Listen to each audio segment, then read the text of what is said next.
Présentement, on parle d'une guerre qui fait tomber des emplois américains. Il y a quelque chose d'assez frappant dans ce qui s'est passé aux États-Unis le 2 mai 2026. Une compagnie aérienne américaine fondée en 1992, Spirit Airlines, a fermé ses portes du jour au lendemain. On te parle de 17 000 personnes se retrouvent sans emploi. Et la raison officielle avancée par le PDG lui-même, c'est la hausse soudaine et brutale du prix du carburant, du kérosène. Ce carburant a doublé le prix en 2 mois seulement. 2 mois qui coïncident exactement avec le début des frappes américano-israéliennes contre l'Iran. Voilà ce qu'on sait. Maintenant, la vraie question, et elle est légitime, c'est est-ce que l'Iran a réellement asphyxié Donald Trump avec cette guerre? Ou est-ce que l'histoire est plus compliquée que ça? On va regarder les faits calmement, sans forcer de conclusion. Mesdames et messieurs, commençons par ce qui est établi. Le 28 février 2026, les États-Unis et Israël lancent une offensive militaire contre l'Iran, baptisée Opération Epic Fury. En réponse, normalement, l'Iran ferme le détroit d'Ormuz, ce couloir maritime d'à peine 39 km par lequel transitait en temps normal environ 20% du pétrole mondial. Ce détroit, c'est un artère vital. Plus d'un quart du commerce, ou plus du quart du commerce maritime mondial de gaz naturel liquéfié y passe.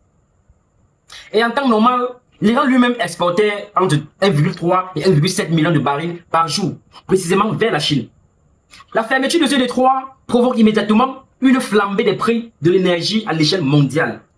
Le prix moyen du gallon d'essence aux États-Unis a dépassé 4 $, soit son plus haut niveau des 4 dernières années.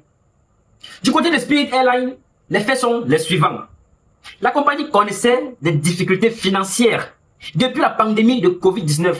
Elle avait acculé plus de 2,5 milliards de dollars de pertes depuis 2020, déposé son bilan une première fois en 2024, puis une seconde fois en 2025, avec 8,1 milliards de dollars de dettes. Son plan de restructuration autant pour moi, tablait sur un coût de kérosène d'environ 2,24 $ le gallon en 2026. Mais à la fin du mois d'avril, les prix avaient déjà atteint environ 4,51 $ le gallon. Imaginez la suite. Et cela rendant la survie de la compagnie impossible dans un apport massif de capitaux. Le PDG Jeff Davis a déclaré la hausse soudaine et persistante des prix du carburant au cours des dernières années nous a laissé sans autre alternative que de procéder à une liquidation ordonnée. Vous comprenez où on va en venir. Selon des analystes de JP Morgan cités par le Wall Street Journal, si les prix restaient à ce niveau, les coûts de Spirit auraient bondi de 360 millions de dollars sur l'année. Spirit était la 9e compagnie américaine en nombre de passagers. Elle représentait jusqu'à 5% des vols aux États-Unis. Et elle avait à transporter 28 millions de passagers entre février 2025 et janvier 2026.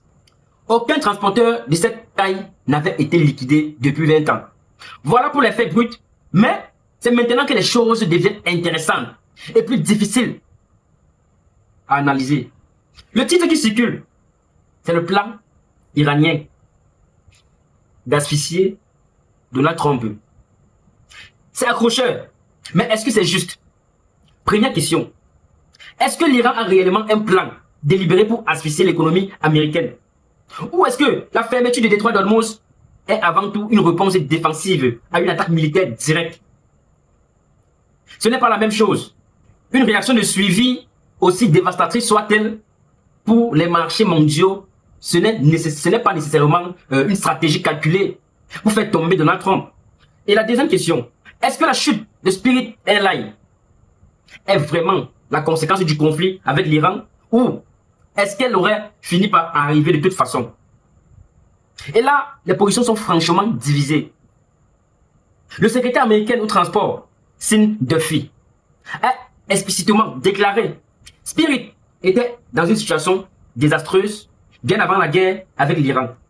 Leur modèle ne fonctionnait pas. Il a même attribué la responsabilité à l'administration Biden pour avoir bloqué en 2023 une fusion avec JetBlue qui aurait peut-être sauvé la compagnie. D'un autre côté, Le directeur général de Spirit lui-même, Dave Davis, a confirmé qu'un plan de restructuration avait été établi en masse, mais que l'augmentation fulgurante des prix du kérosène avait précipité la décision de cessation d'activité. Alors, qui a raison? Les deux, sans doute. Et c'est précisément ça qui rend l'analyse honnête, difficile. Regardons les choses avec un peu de recul. Spirit Airlines était une entreprise déjà en grande difficulté. 2 faillites en moins de 2 ans. 8 milliards de dettes. Un modèle économique basé sur des marges ultra fines qui exigeaient que le coût du carburant reste dans une fourchette précise. La compagnie marchait sur un fil. Ce qui est établi, c'est que la guerre en Iran a coupé ce fil. Maintenant, la dimension géopolitique. Il y a une contradiction réelle que des économistes ont commencé à pointer. En décembre 2024, le conseiller économique de Donald Trump, Stephen, avait clairement exposé la stratégie économique à venir. D'évaluer le dollar pour rendre les produits américains plus compétitifs. Le dollar avait effectivement reculé face à l'euro entre janvier 2025 et fin février 2026. Or, les frappes en Iran ont inversé cette tendance en dopant la valeur du dollar. L'effet refuge classique en période de crise. Autrement dit, en attaquant l'Iran, Donald Trump aurait contrecarré sa propre stratégie économique. C'est ce que plusieurs analystes économiques ont relevé autant pour moi. Et ce n'est pas anodin. Des stratégies républicaines ont d'ailleurs exprimé leur inquiétude. L'un d'eux, interrogé par CNN, a dit craindre que tout s'effondre. Pour un parti, si la guerre en Iran se poursuit. Mais alors, quel est le vrai objectif américain? La stratégie américaine poursuit 3 objectifs déclarés. Durcir un futur accord nucléaire, réduire les sources financières de l'Iran et affaiblir ses relais originaux. L'idée, c'est que la pression économique sur l'Iran soit tellement forte que le régime finisse par négocier à des conditions américaines.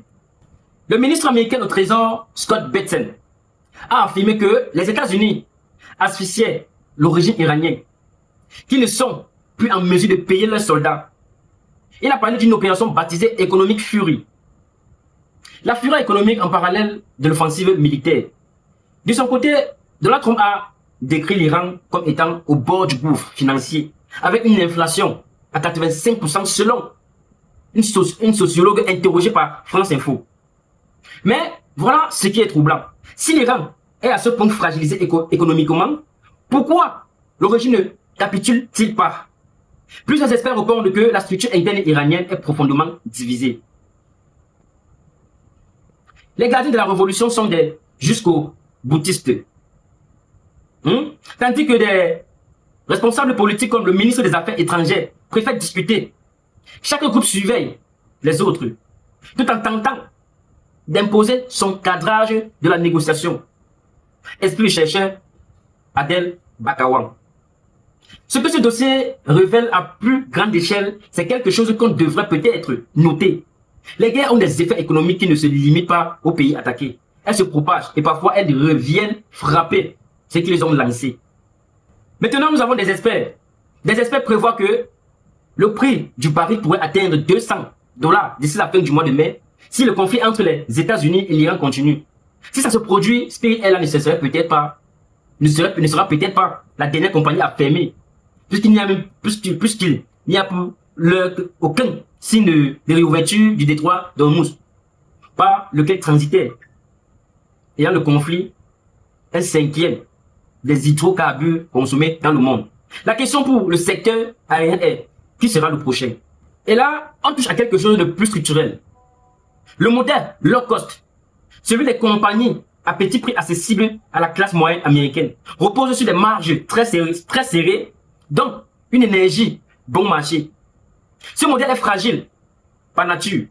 La crise du kérosène l'a mis à nu. Ce qu'on peut établir avec certitude, Spirit Airlines a fermé. Dizaines d'emplois sont perdus. Le kérosène a doublé depuis le début du conflit. Et ce conflit est directement lié à la fermeture du détroit d'Ormuz. Ce qui reste incertain. Est-ce que l'Iran a intentionnellement calculé que cette fermeture du détroit ferait des dommages économiques suffisamment importants pour contraindre Donald Trump a reculé? On n'a pas d'éléments factuels qui le confirment. C'est une hypothèse plausible, mais ce n'est pas un fait établi.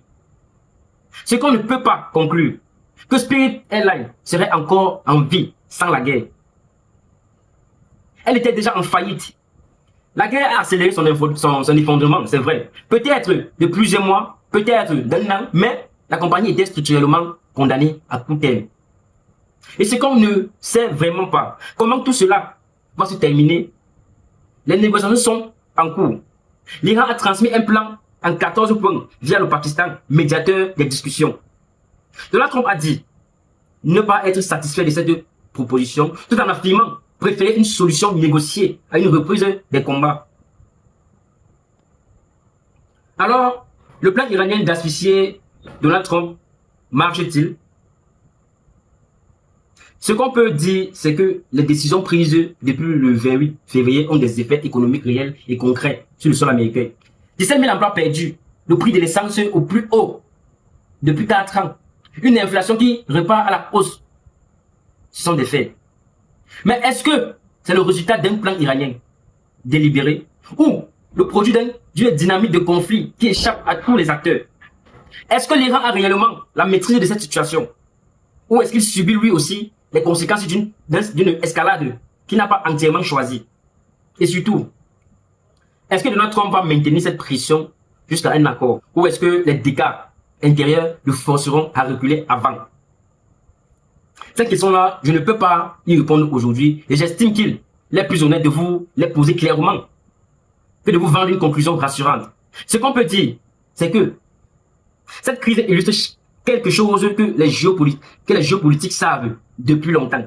Dans un conflit, personne ne contrôle tous les effets de ses propres décisions. Ni Trump, ni l'Iran, et certainement pas les 17 000 employés de Spirit Airlines qui avaient peut-être prévu de voler ce week-end. On se retrouve dans la prochaine vidéo pour continuer à regarder tous ensemble, calmement, avec des faits et sans prétendre tout savoir. Et si ce type d'analyse vous parle sans dramatisation, sans raccourci, juste une réflexion honnête sur ce qui se passe dans le monde, abonnez-vous. Pas parce que l'algorithme vous le demande, mais parce que si vous êtes arrivé jusqu'ici, c'est probablement parce que vous cherchez exactement quelque chose de plus concret. Comprendre, pas être impressionné. La chaîne grandit grâce à des gens comme vous qui cherchent à voir les choses telles qu'elles sont. Un abonnement, c'est aussi la meilleure façon de ne pas rater les prochaines analyses. La cloche de notification fait le reste. C'était votre humble paparazzi, votre humble serviteur. Vous êtes les meilleurs, vous le savez déjà. Portez-vous bien, à bientôt.